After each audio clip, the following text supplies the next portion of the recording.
자, 오늘은 챕터 2를 읽어보겠습니다. 챕터 2 breakup. 다들 11쪽 펴시고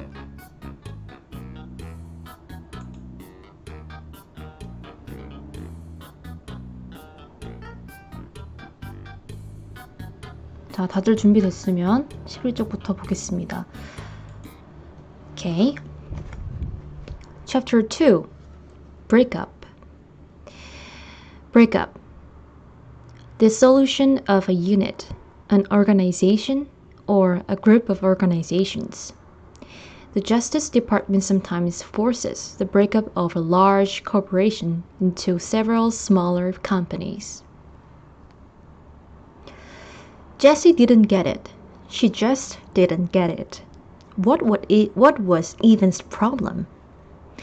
He had been acting like a weirdo for 2 days now, and it was 2 days ago that the letter had arrived. But why would he be so upset about that letter? This is a puzzle, Jessie told herself, and I'm good at puzzles. But it was a puzzle about feelings, and Jessie knew that feelings were her weakest subject.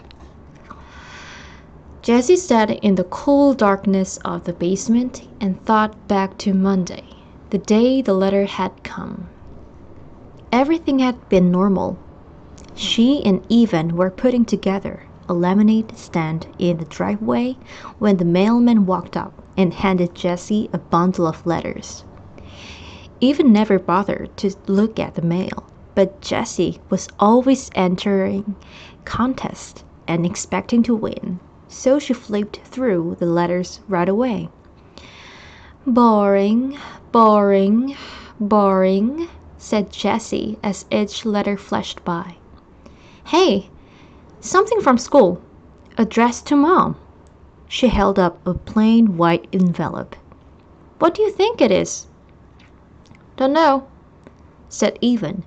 He was in the garage, uncovering the small wooden table they usually used for a stand. It was buried under 2 snow tubes, 2 boogie boards, and the garden hose. Jessie watched while Evan gave a mighty pull and lifted the table up over his head. Wow, he's gotten so big, thought Jessie, remembering what Mom had said about Evan's growth spurt. Sometimes Jessie felt like Evan was going twice as fast as she was.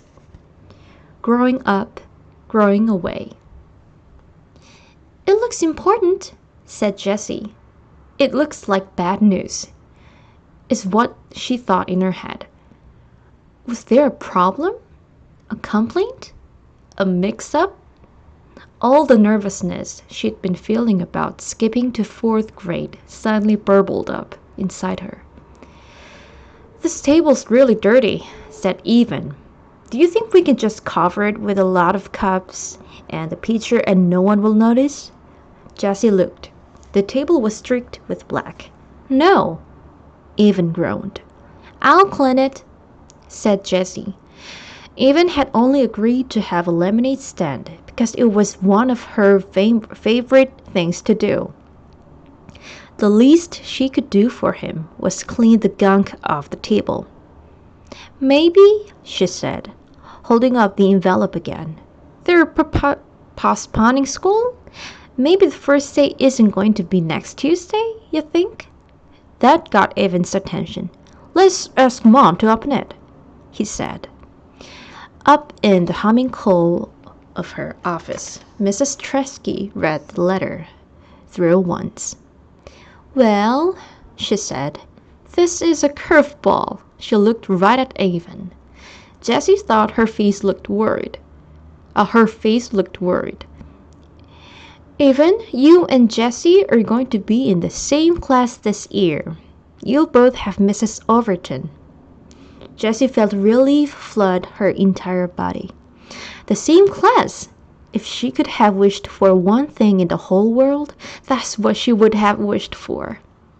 She would be with Evan, and Evan would make everything easier. he would introduce her to all those fourth graders. He would show them all that she was okay. Not some punny second grader who didn't really belong. But Evan didn't look happy. He looked angry.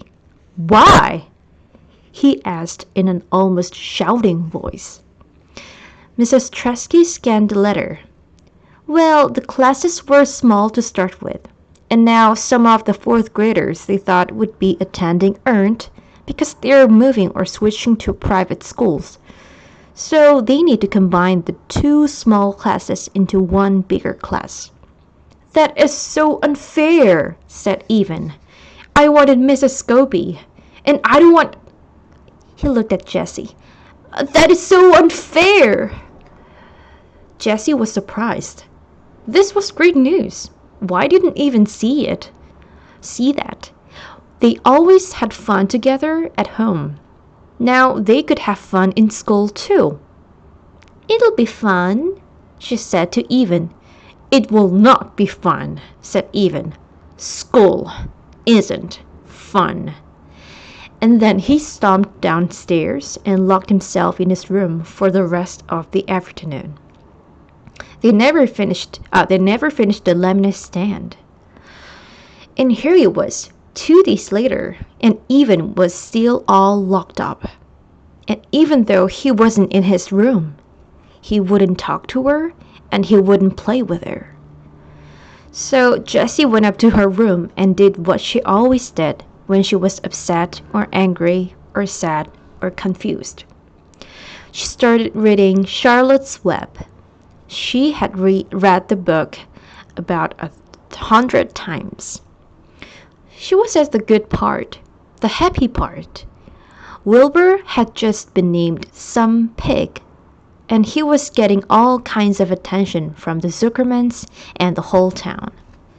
But Jessie couldn't settle into that happy feeling, the one that usually came when Charlotte said, I dare say my trick will work, and Wilbur's life can be saved. Instead, she kept noticing an unhappy feeling, tap, tap, tapping on her shoulder. And it wasn't the unhappy feeling that came from knowing that Charlotte was going to die on page 171. It was Evan. She couldn't stop thinking about what he had said. Jessie could only remember one other time that Evan had said, I hate you, to her. Grandma had been over and Evan needed help with his math homework. He had that frustrated, screwed-up mouth look that he sometimes got with math or spelling or writing reports. Mom called it his "he's gonna blow" look. But Grandma couldn't help him because it was all Greek to her. So Jessie had shown him how to do each problem. Well, she just sort of jumped in and done the problems for him. That was helping, wasn't it? Grandma had called her a girl genius, but Evan had ripped his paper in half and run upstairs, shouting, I hate you, just before slamming his door. Quang! That was last year. Jessie rested the book on her stomach and stared at the ceiling. People were confusing.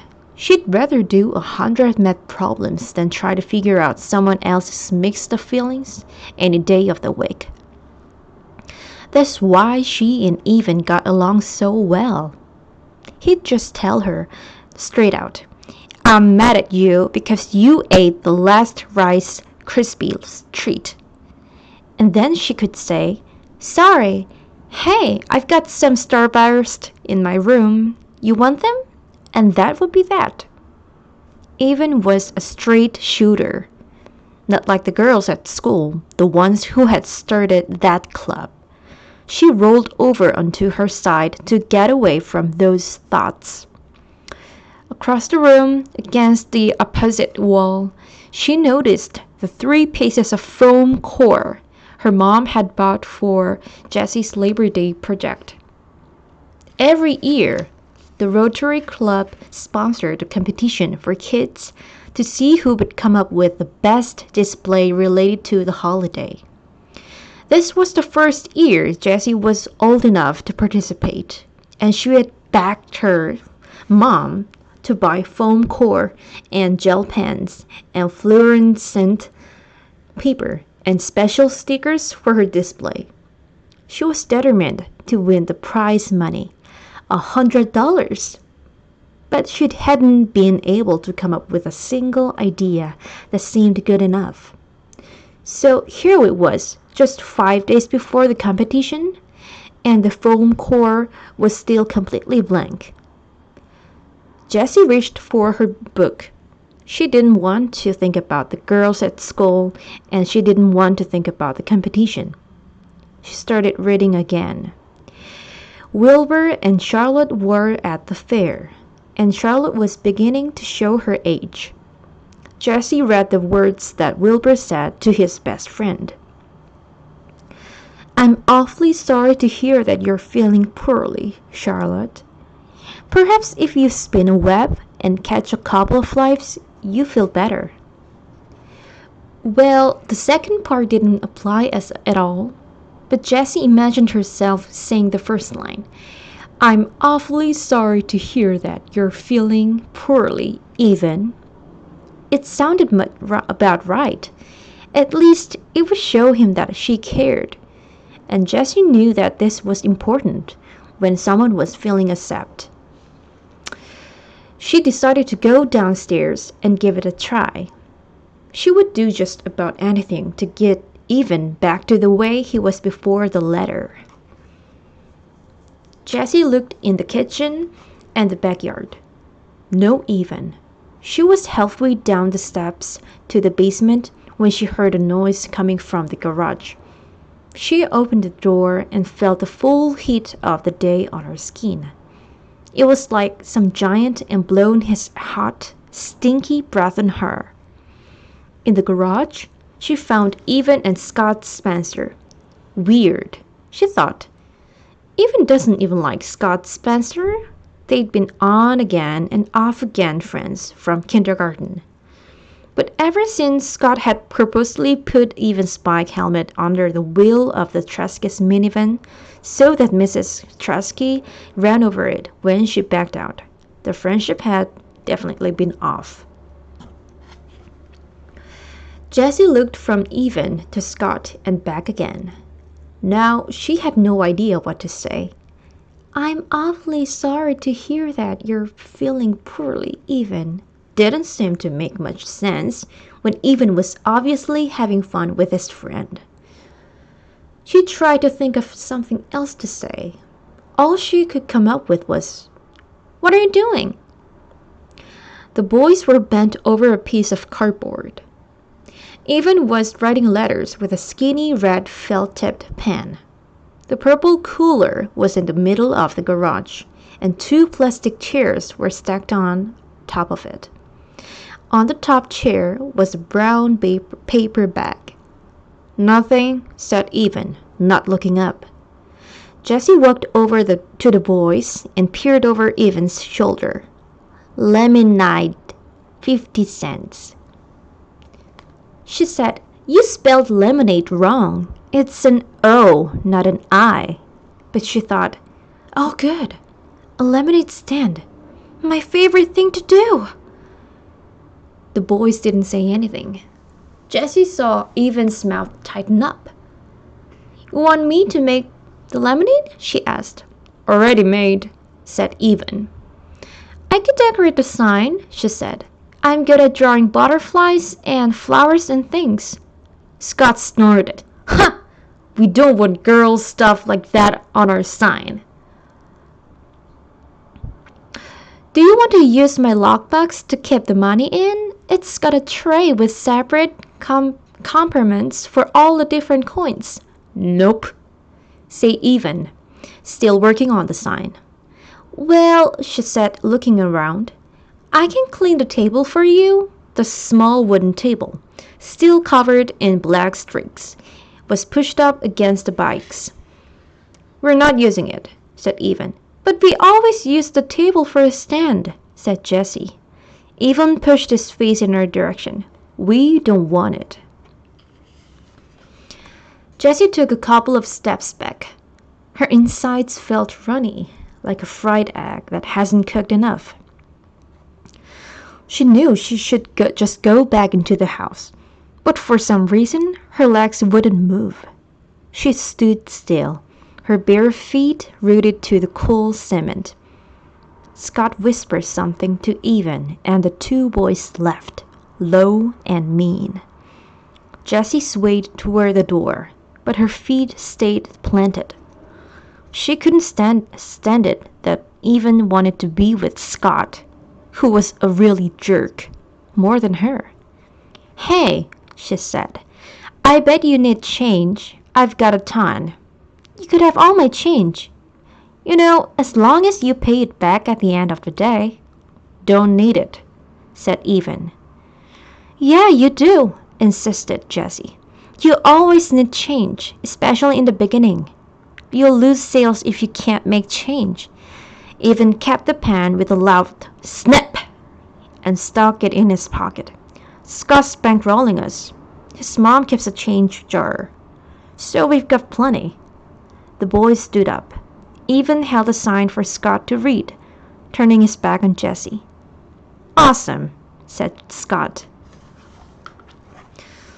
Jessie knew that the sign was not awesome.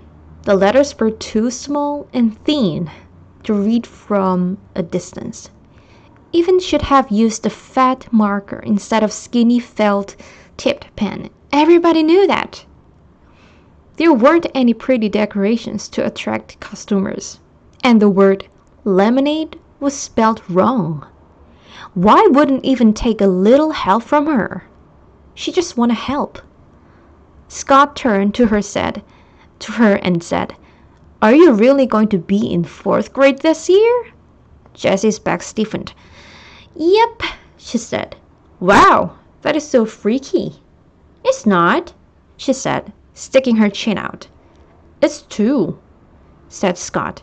I mean, you are a 2nd grader and now you're going to be a 4th grader. That's just messed up. Jessie looked at Evan, but he was busy taping the sign to the cooler. Lots of people skip grades, said Jessie. It's not that big a deal. It's not that big a deal. It's completely weird, said Scott. I mean, you missed everything from a whole year. You missed the whole unit on Antarctica, and that was the best. And the field trip to the aquarium, and the thing where we sent letters all over the country. Remember that, Evan? You got a letter from Alaska? That was so cool. Evan nodded, but he didn't look up. It's not that big a deal, said Jessie again, her voice stretched tight like a rubber band. It's like you missed a year of your life, Scott said. It's like you're gonna die a whole year earlier than the rest of us because you never had 3rd grade. Jessie felt cold and hot at the same time.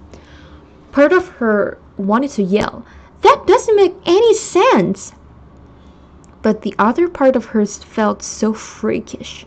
Like Scott had just noticed, she had 3 legs. Evan stood up and tossed the paper back to Scott. Then he grabbed the plastic chairs with one hand. Come on, let's go. He reached down to grab one handle of the cooler. Scott grabbed the other, and together they lifted it and began to walk out of the garage. Hey, Evan, said Jessie, calling to their backs. Can I come too? No, he said, without turning around. Come on, please. I'll be a big help. I can do lots of things. You're too young, he said sharply. You're just a baby. The boys walked out. You're just a baby. Jessie couldn't believe Evan had said that, after all the stuff they'd done together. He was only 14 months older than she was. Hardly even a full year. She was about to yell back something really harsh, something stinging and full of bite like, Oh yeah? When she heard Scott say to Evan, Man, I can't believe you have to be in the same class as your little sister. If that happened to me, I'd move to South America. Yeah, tell me about it, replied Evan, crossing the street. The words died on Jessie's lips. She watched Evan walking away, getting smaller and smaller. He was deserting her. He wasn't going to stand by her at school. He wasn't going to smooth the way for her.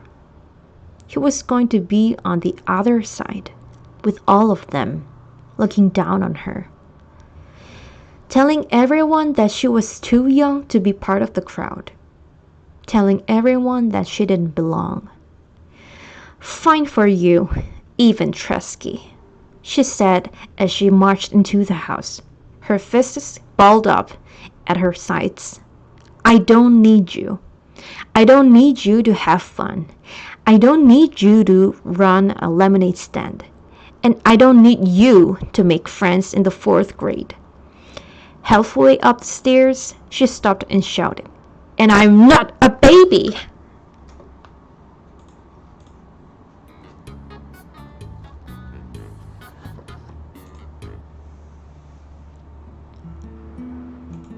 네, 여기까지입니다. 여러분, 제발 챕터 1까지, 챕터 1부터 챕터 2까지 쭉 들어보시고 읽어보시고 토요일날 오후 2시에 만나도록 하겠습니다. 그럼 안녕.